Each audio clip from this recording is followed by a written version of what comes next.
Hi guys, hope you're well. Welcome back to my channel. So today I thought I'd hopefully launch a new series of videos on my channel.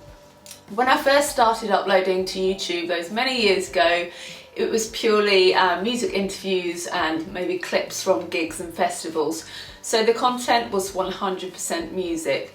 Obviously, since I've tried to make a career out of being a YouTuber, the emphasis on music has been diluted on my channel. I've realised recently that I really need to ensure that I'm making videos that I really enjoy making and that I really believe in. So I want to kind of make sure that I'm talking enough about my passions and the things that really get my juices going.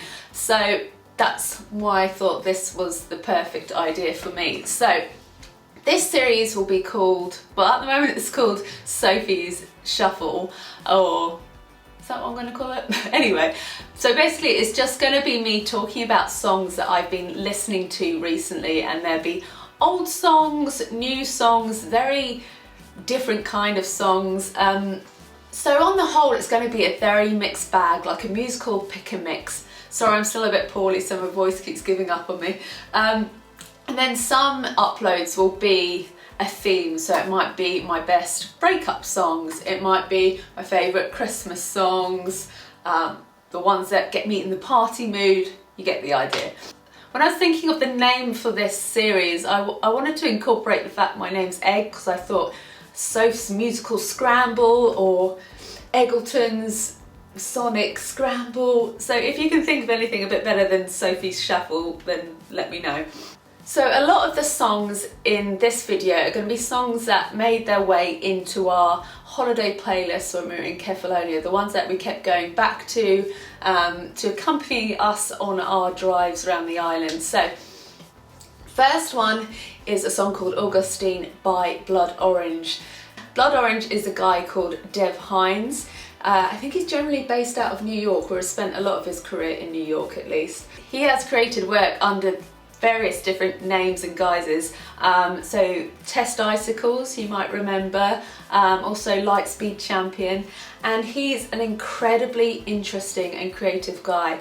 Not only does he create music for his own output, he writes with so many people, including Solange Knowles. He's written with Britney Spears, I think, Sky Ferreira, a huge number of people. He also releases short stories and comics. He's an incredibly interesting guy, very authentic.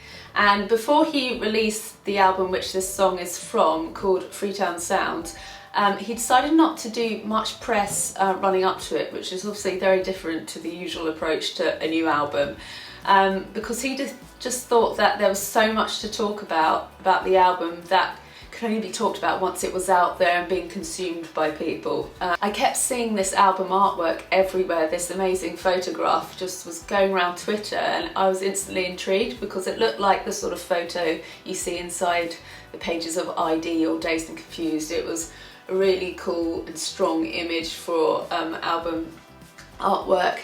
And when I heard the album, I was just like, this is not like anything else out there. It's so unusual, so him. And this song is the one that grabbed me first of all. So this is the one I wanted to talk about. It's soulful, it's got spoken word style, but also amazing, like I said, the soulful singing. It's got this incredible beat. I don't know, it just does things to me. So, and just make sure you check out all of his work, because he's definitely someone just doing his own thing, not playing the game, but getting great results because he's just sticking to what he believes in and just letting his creativity lead what he does. Next song is The Less I Know The Better, and that's by Tame Impala. And this is an Australian band formed, I think, out of Perth in 2007. And Kevin Parker, who's the singer, but also I think he's the main songwriter and also producer. He's won lots of awards as well because he is incredible at what he does. I think most people describe it as psychedelic rock, seeking inspiration a lot from the 60s and 70s psychedelic rock. The album that this is from is called Currents, and I think I read on Wikipedia that he got some of the inspiration from listening to the Bee Gees while he was, I don't know whether high is the right term, but he was high on mushrooms and cocaine. So that might give you a hint of some of the sounds in there. But he's also a massive fan of Supertramp, which isn't necessarily an obvious thing you hear when you listen to the record, but it's in there somehow. But I just find something very sexy about Tame Impala's music, particularly this song. The bass line is so funky, but so, yeah, it makes you feel in the mood. And I feel like the video they made for this just worked perfectly because it's quite, let's just say it's not very PG, it's quite saucy, quite racy, but it's also got these amazing colours that really tap into those ideas that you have when you think of psychedelic music. And I just feel like it takes me back to an era that I feel like I would have been quite at home at, because I always think that I should have been around in the hippie era and, you know, wearing flares and flowers in my hair and tie-dye and doing a lot of this. It's an amazing track, so that was one that we kept repeating and repeating on holiday because it really gave us that chilled out vibe that we wanted on holiday. Next up is a band called Sykes. Now, I first heard of them because my friend Laura was doing some tour photography with them, but they're a band that I keep hearing about. I feel like it was destiny, like fate, that I'm meant to know these guys in some way. They describe themselves as alternative pop, but it's very hard to, you know, put people in these categories because they always kind of delve into different genres these days. Not many groups are very confined, which is a good thing. I found out that they were going to be playing Warped Tour, and at first I was extremely surprised because they're really not your typical Warped Tour band. And then I thought, well, that's a great thing because they're going to stand out amongst all those other bands on Warped Tour. And Cy actually said they were one of those bands that every day he would look forward to watching and listening to.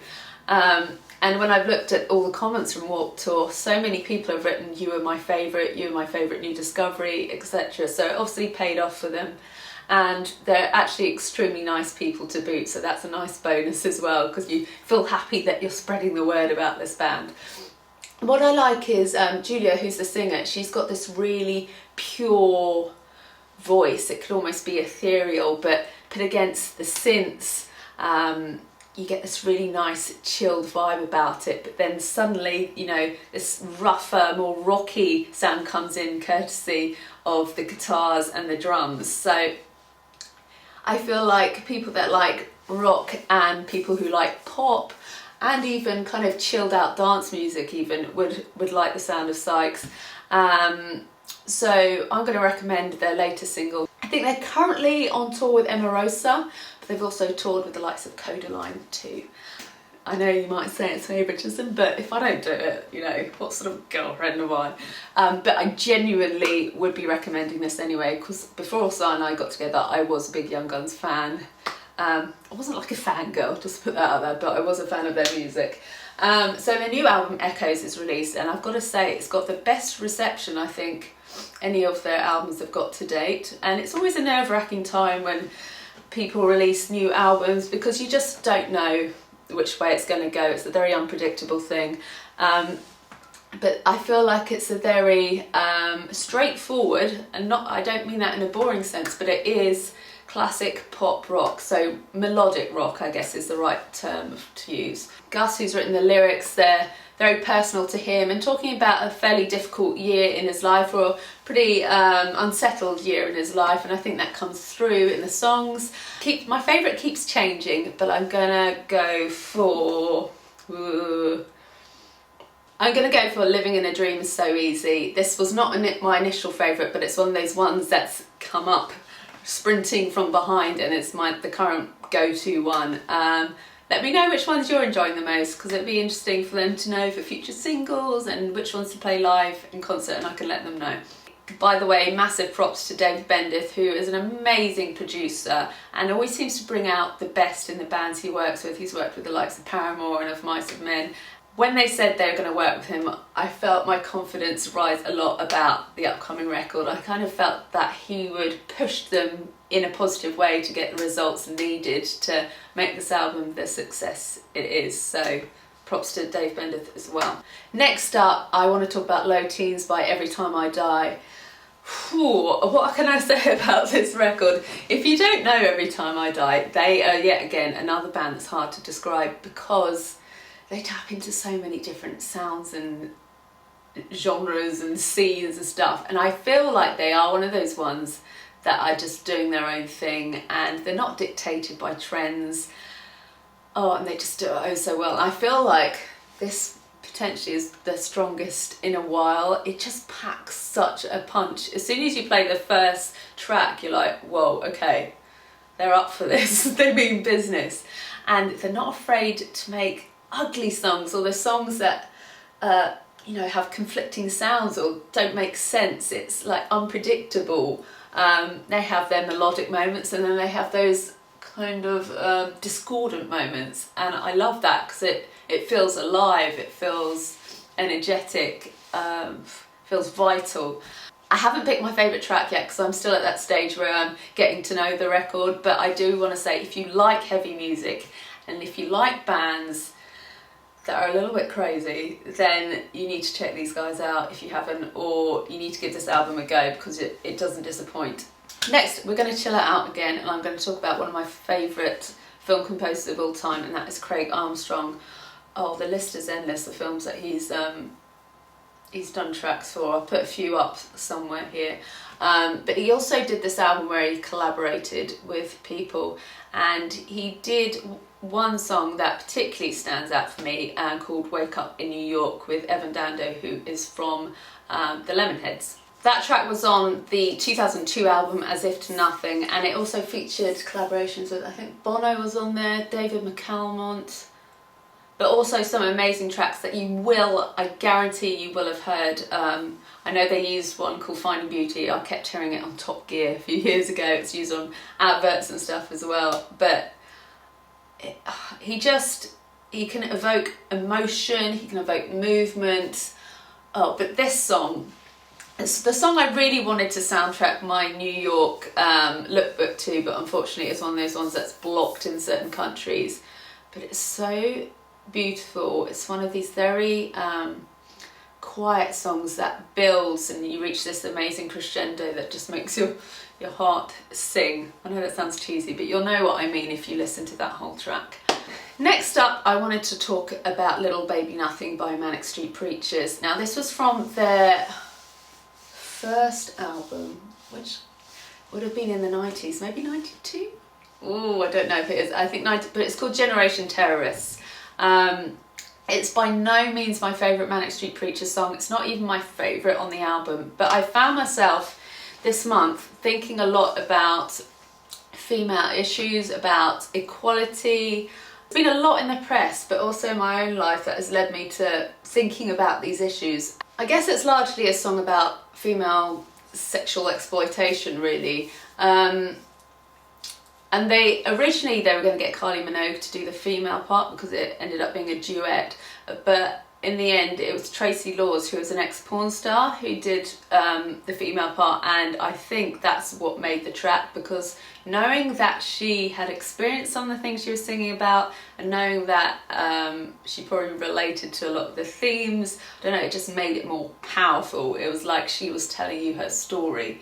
What I've always loved about Manic Street Preachers is they aren't scared to talk about taboo subjects, controversial subjects, dark subjects. I mean, throughout their career, they've covered things like eating disorders, drugs, war, politics, gender, identity, sexuality. I mean, pretty much everything. And, you know, the visuals that accompany these things are sometimes pretty whew, as well.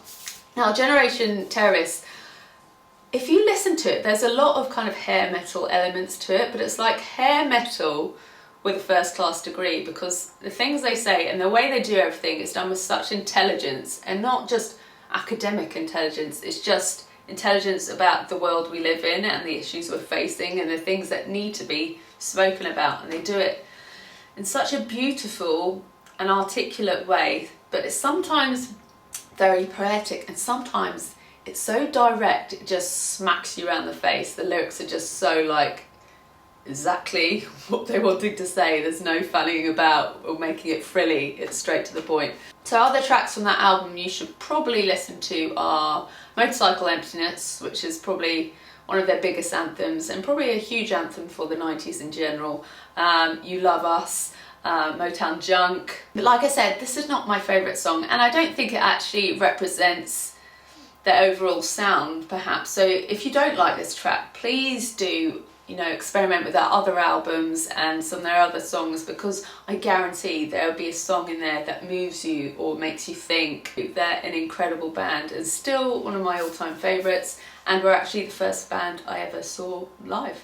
What song I'm gonna recommend or just say I've been listening to recently is No Rest by Dry the River. Sadly, the band are no more, which is such a shame because I felt like they are one of the UK's best bands and I just felt they had so much potential.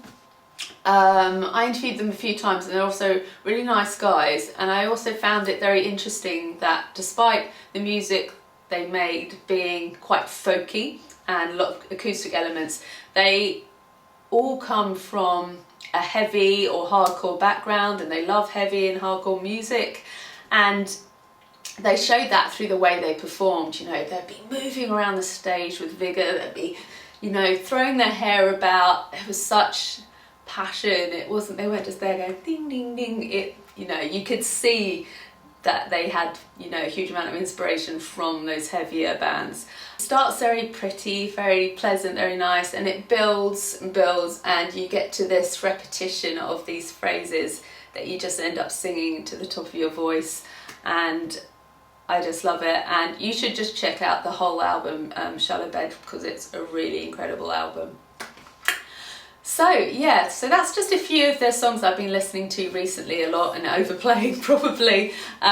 Please let me know if this is a series you'd be interested in and whether you enjoy hearing me talk about music, ramble on about music, and if you've got any tips on how I can, you know, work on the format of this video, whether it be the name, how many songs I include, how long I ramble on about them, anything like that.